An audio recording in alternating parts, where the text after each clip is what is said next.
হাসিও পায়, কান্নাও পায়। ফোনের গ্যালারি তো না যেন কেকের দোকান। ফুড কেক হাফ শুট করতে করতে বার্থডে কেক ঢুকে যাচ্ছে, বার্থডে কেকের ফুল ডেকোরেশন করতে করতে ফুড কেকের রেসিপি ঢুকে যাচ্ছে।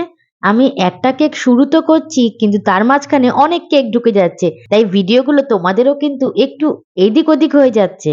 আমার ফোনের মতো দুরবস্থা কার কার হয়েছে কমেন্ট করে জানাতে ভুলে যেও না কিন্তু। এরপর বলি এই কেকটার গল্প। এই কেকটা যে অর্ডার করেছিল সে কিন্তু আমাদের খুবই পরিচিত এক মানুষ।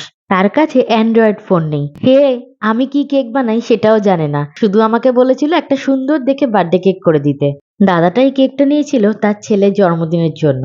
এই প্রথমবার এই ট্রেন্ডিং মোল্ডটা দিয়ে এই শেপের কেকটা করলাম। বিভিন্ন সোশ্যাল মিডিয়ার মধ্যে এই শেপের কেকগুলো এখন কিন্তু অনেকটা ট্রেন্ডে রয়েছে। ভাবলাম আমিও করি।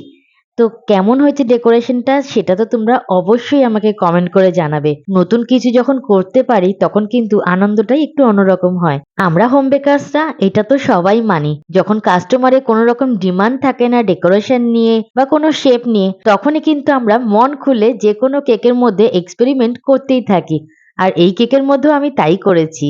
তবে আমার কাছে কিন্তু পুরো কেকের কালার কম্বিনেশনটা কিন্তু ভীষণ ভালো লেগেছে। আমার ভিডিওগুলো তোমাদের ভালো লাগলে অবশ্যই আমার পেজটাকে ফলো করে পাশে থেকো। ভালো থেকো, সাবধানে থেকো। হর হর মহাদেব।